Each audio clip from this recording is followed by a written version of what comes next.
It's my great pleasure to participate in this important regional conference and exchange thoughts with all of you as we work towards our shared goal of a world without nuclear weapons.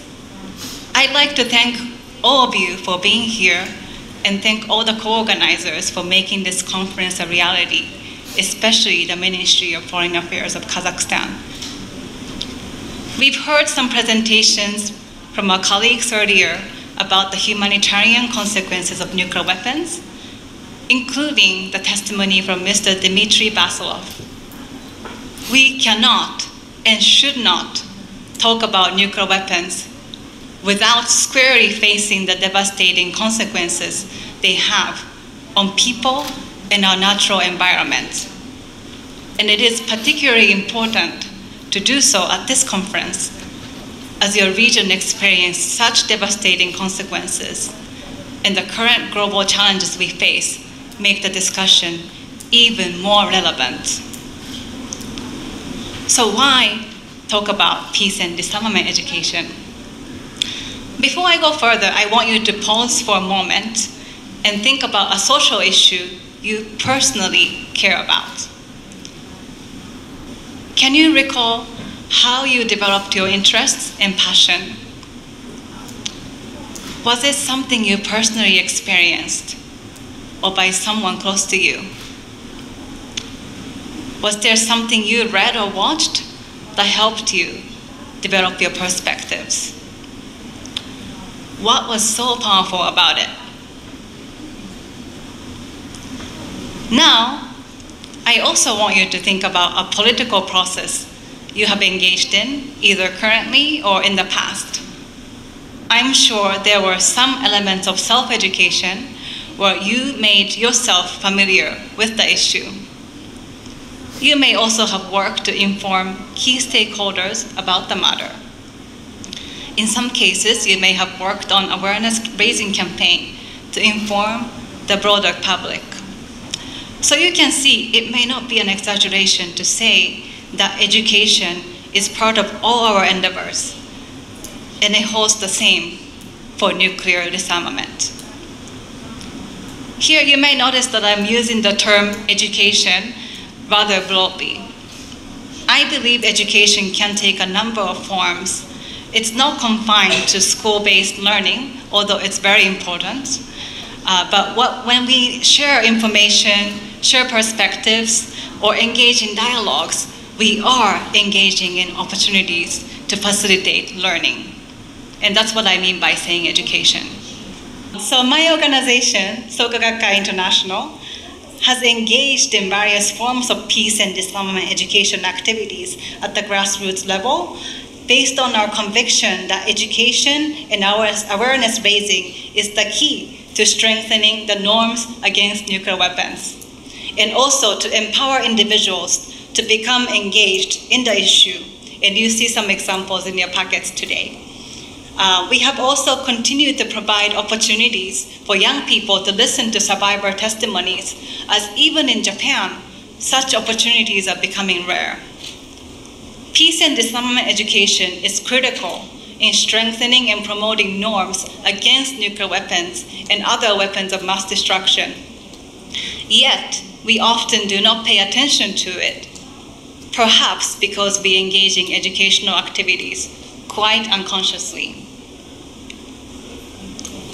We just heard from a colleague from ICANN about the humanitarian initiative, the processes that led to the eventual drafting and adoption of the TPNW, and about the international conferences on the humanitarian consequences of nuclear weapons, which took place in 2013 and 2014.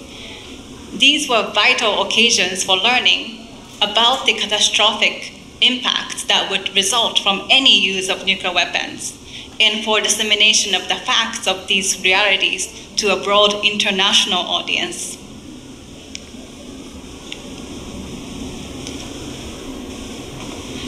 A heightened understanding of the inhumane nature of nuclear weapons among decision makers, military personnel, and the general populations of both nuclear weapon and non-nuclear weapon states has provided an important background to the process leading to the negotiating conferences as well as the current efforts for the universalization of the treaty. In this sense, learning and education have been central to the TPNW and will continue to be so if states are to implement it.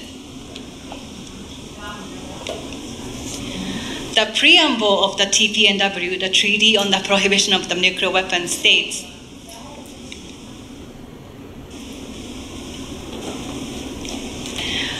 recognizing also the importance of peace and disarmament education in all its aspects and of raising awareness of the risks and consequences of nuclear weapons for current and future generations, and committed to the dissemination of the principles and norms of this treaty.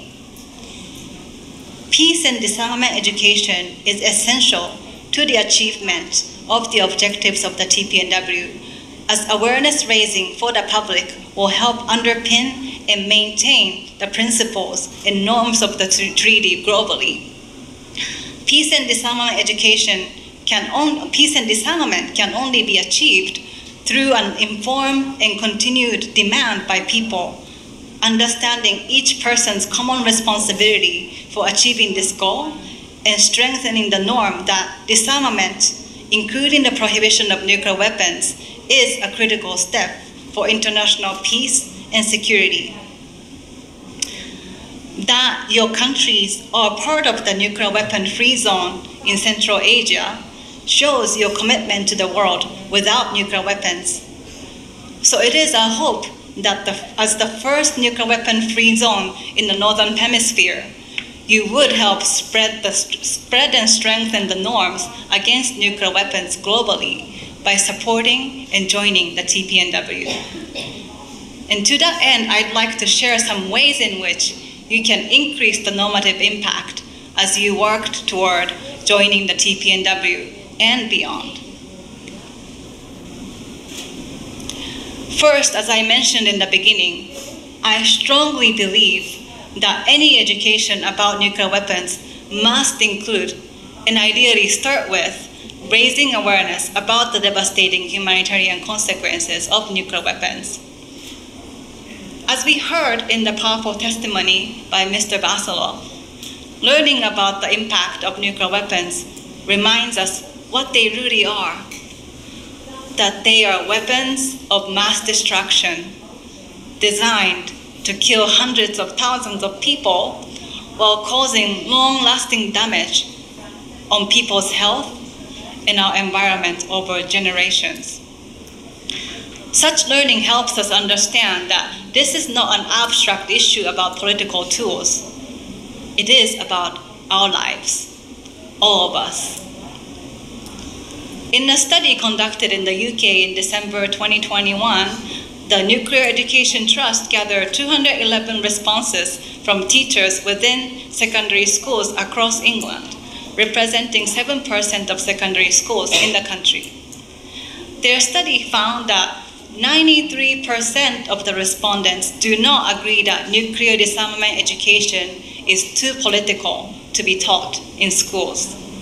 In addition, 95% either strongly agreed or agreed that students should be aware of the humanitarian consequences of using nuclear weapons.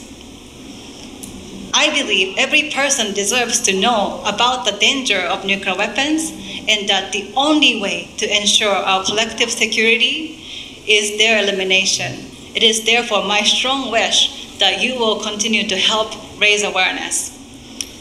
International commemorations and observances like today are wonderful opportunities for such activities.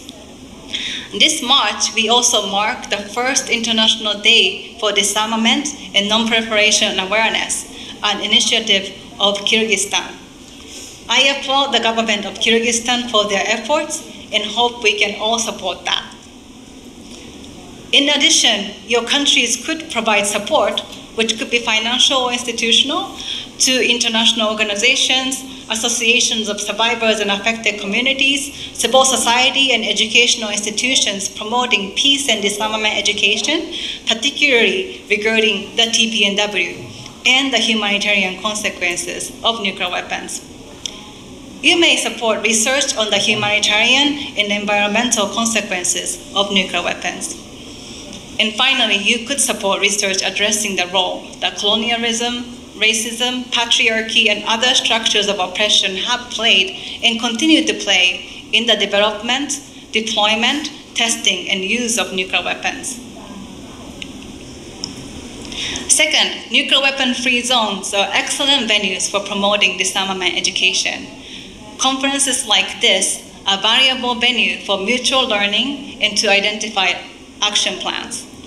The conferences of nuclear weapon-free zones in Mongolia, held in 2005 and 2010, as well as at related meetings, the importance of disarmament and non-proliferation education was affirmed.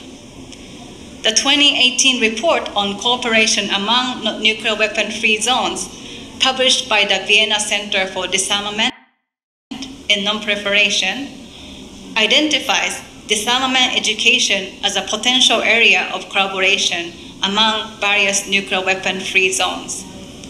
The report lists specific examples, such as online courses for diplomats and secretariat personnel from different nuclear weapon-free zones and regional institutions, regional short courses on nuclear disarmament, and other issues relevant to the zones, and cross-regional seminars on issues of joint interest.